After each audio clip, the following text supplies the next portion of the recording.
দর্শক, আমরা আছি গলন্দ উপজেলার ছোট ভাকলা ইউনিয়নের ট্যাংরাপাড়া এলাকায়। এখানে আমরা দেখতে পাচ্ছি রাতের আধারে দুর্বৃত্তরা প্রায় 22% জমির ধান, কাঁচা ধান কেটে দিয়েছে। এরপরে জমির যারা মালিক রয়েছে তারা হতাশ, কেন এরকম ঘটনা হলো এবং তারা যে ধান রোপণ করেছিলেন এই ধান পাকা হবে যখন তখন তারা ঘরে তুলবেন, এই স্বপ্নগুলো কিন্তু তাদের একেবারে ভেঙে গেছে। আমরা একটু তাদের কাছ থেকে শোনার চেষ্টা করি আসলে যে কেন এমন হতে পারে, পূর্বের কোনো জমি জমা সংক্রান্ত কোনো ঝামেলা আছে কিনা, বা ঝামেলা থাকলেও আপনারা কি দাবি জানাচ্ছেন একটু আমাদেরকে জানান। সুন্দর সম্পত্তি এখানে 22 আছে, আর ওই জায়গায় একটা পুকুর আছে, ওখানে আছে 13%, আর এখানে আছে 22। এই সম্পত্তিটা আমরা কোর্টে রায় পাইছি, রায় পাওয়ার পরেও আমাদের এই শত্রুতাই করে এই ধানগুলো কাটছে।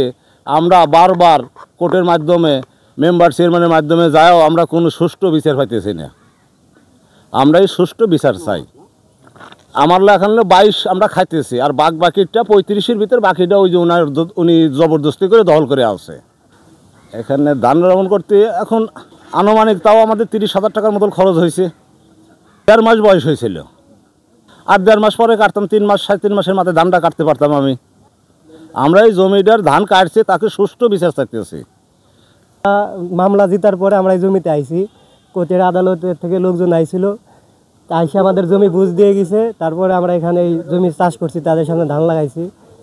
আমরা ধান লাগানোর কিছুদিন পরে আমাদের বাড়ির এখান থেকে আমরা নেট দিয়ে ঘিরে দিয়েছিলাম, সেটা ওরা মানে খালেক কাটিয়ে ফেলাইছে রাতের অন্ধকারে। আমার জাল কেটে ফেলাইছে, আমার বিশেছে, আমার ছাল পালতে বাড়ছিল না। আমি মহিলা মানুষ কী করবো? আমি রাত্রি কেল্লা উঠতে পারি অত রাত্রি, সেই জন্য আমি আমার ছাউলকে খবর দিছি, আমার ছাউলরা চলে আসে। তারপর আমি এখন ছাড় দিছি, এখন তোমরা করো। 22 বছর তো আমি করলাম, আমি খালে খাতে গেছি, এখন তোমরা ছাড়ছে, সেই জন্য আমার ছাউল পা চলে আসে। মানে রাত্রি ধান কাটছে, আমরা তার রাত্রি ধরেন দেখিনি, মানে সকালে উঠে দেখি যে ধান কাটে শোয়া ফেলাইছে। এটা তো ঠিক হয় নাই, যত এর বিরুদ্ধে থাক, এটা তো করা ঠিক হয় নাই। তারা এত কষ্ট করে টাকা পয়সা দিয়ে ধানটা লাগাইছে, ধানটা পাকতো। তারপরে কোর্টে তো কেস আছেই, মামলা তো আছেই। তারপরে কোর্টে যা করতো হয়তো সেইটা সে মানিয়ে নিত যে ধানটা কিরা পাবি। তার আগে যে এইটা করার তো ঠিক হয় নাই।